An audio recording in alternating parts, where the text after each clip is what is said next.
Bisan gani ang tanang buhok sa inyong ulo, giihap niya.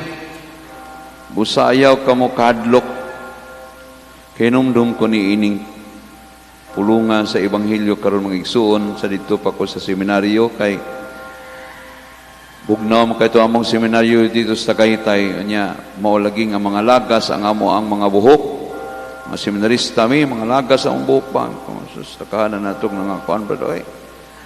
Nya mao lagi nga ingon tong usa nga magkuanta hot oil ta no hot oil sunod-nod gyud diri lubi ala lana sa lubi ba kay para makuan mapugnan pagkalagas ang buhok no adlok lagi ka kuan nya ingon tong usa nga ano man mga upaw gud kay upaw bitaw ta mao gyud ni karon bisag tunuan nato naupaw na ta ini no pero murag mas mahadlok man ang mga babae nga maupaw kaysa lalaki kay murag maangayan man ang mga lalaking maupaw ang babae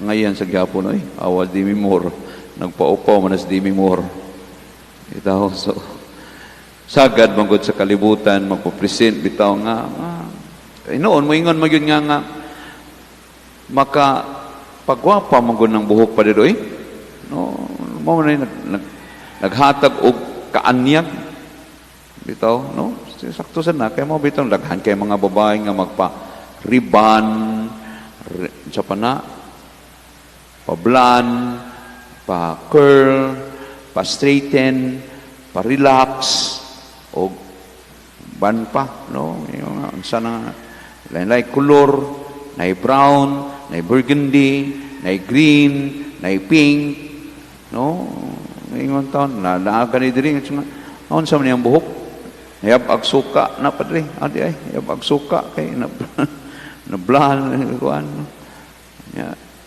hasta na nang puning mga kuan way angay bisag kuan kayo kanang singa na itom kayo magpa-blan gyud nya itom kay naong itom kay liog puti og naong no na so saon man guning kalibutan gud magpadayag man gud nga ang kaanyag na sa gawas no pero ang kaanyag biya dili lang sa gawas sa sulod ilabi na o nang diha sa ebanghelyo nga atong nadungog mga igsuon gipasidana ni Jesucristo ang mga tinun-an niya o diyang mga tao dito nga nagpunsisok nagkuan sila nagtumbanay sa kuan kay siguro gusto makakita sa Ginoo gusto nga makadawat sa pabor og kaayo sa Ginoo kanang pag-ali niya sa mga masakiton mao nga nagpunsisok tinugbanay no so mao nga giingnan niya ang iyahang mga tinun-an o labi ng katawhan nga pagbantay kamo sa igpapatubo sa pan sa mga Pariseo nga mao ang pagpakaron ingnon kay bisan unsay gitabunan madayag ang tanang tinaguan mabutyag no bitaw tinuod man na nindot kay mohang naong ay mo sinina no inyo mohang naong patas-an na imuhang pilok kani-ganing pilok kaniyo o kining singa kilay sa una nipis karon bagga na po kilay ang pilok karon palapad na po ang pilok nya suwang patubuan na patubuan na ni suwang nya ang ilong injeksyonan pabangilan og bangilan man di kuno na diri no nya mao nga kuan daghan kayog mga panindot oy pahumot pa no pahumot pa nga kanang sa ninyo klase sa pahumot nga mga make up lagi no so mao na sa mga kuan babae sa mga lalaki pamacho-macho no, exercise yun, padako sa bukton, lawas, himan kayo, himan di ay, laki tuyo, no, just like yours, papa, no, mahingon na. So, morning, sa kalibutan, mga igsuon, nga igpapatubo sa mga Parisiyo, nga pagpakaroon ingnon.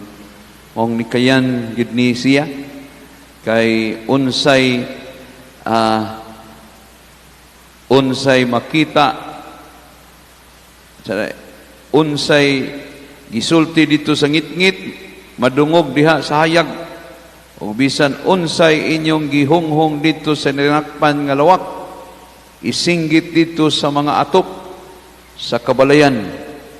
No, so mao ni ang pasidaan ni Jesucristo sa mga tao, kay nakita nila ang mga Parisiyo nga puno sa igpapatubo sa paan sa kalibutan. Mao kini igpapatubo sa paan sa kalibutan nga ang pagpakaroon ingnon. Mao nga alang kanatong mga sumusunod ni Jesucristo, tinuod mo gamit ta niini, no? Tinuod mo gamit ta niini. Siguro ako nag-exercise man sab ko, no? Pero di man napadako sa lawas aron inon nga ako taglawas niya, aron ingnon nga laki akong tuyo, dili man. Bitaw, so mo na nga kuan lang, no, nga ugmad sa ihatag sa Ginoo, labi na nga mahitungod sa kanang kalusugan, no, nga jogging ta, lakaw ta o panindot ta, no. Kamo nga mga babae, sige, injection mo sa inyong ilong o pataas sa inyong mga kilay o pabaga sa inyong mga kilay o pataas sa inyong mga pilok. Wala, pahumot, no? Pero, matigulang na gani, dawata nga ang inyong ilong nahiwi na tungod sa inyong pagpa-injeksyon. Ang inyong suwang, niya-iya na. Ang inyong naong, mura na mo gisangla.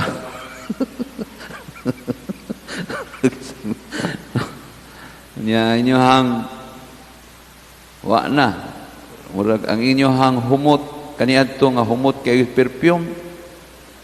Murag ang inyong humot mura nag-insinso. Andaw na slungon. Kaya kamatuuran na ginang kawatayon nga ang kalibutan buot mulikay sa kamatuuran.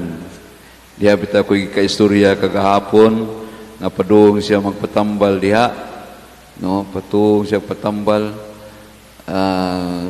kay Wibis man lagi, mangayo siya og mga tambal, gasungkod na gud siya gud, no, gida siya sa iyahang kuan duha ka sungkod pa gyud, no, ano siya, "Hi, Fadel, daghan kay kong sakit," lagot. Abay na ako giayo ko ni Padre Gamgam, gihilingan ko niya. Terus akong arthritis, akong almoranas, Padre, ay, sa managi. Wa man akong wa man ko tabangis Ginoo, no. Padre Gamgam, amigo kayo mi, no. Hilingan ko niya, asa to siya, ako tong sudyaan. Oy, Padre Gamgam, ningo man nga hilingan ko nimo, wa man lagi ni maayo akong almoranas, no. So mao nga iyon nga makaingon ko nga ang mga pag-ampo ug ang atong pagsangpit sa Ginoo dili baya aron mawa ning mga sakit, no, aron biya nga mahigugma ta sa Ginoo bisan sa mga kasakitan. Mahigugma ta niya nga naghatag kinabuhi, nagpahulam og kinabuhi kanato ug nagsaad nga doon na pa'y kinabuhi nga pagapaabuton hang kinabuhing dayon no human malabangan nato ang mga kasakit nining kalibutan.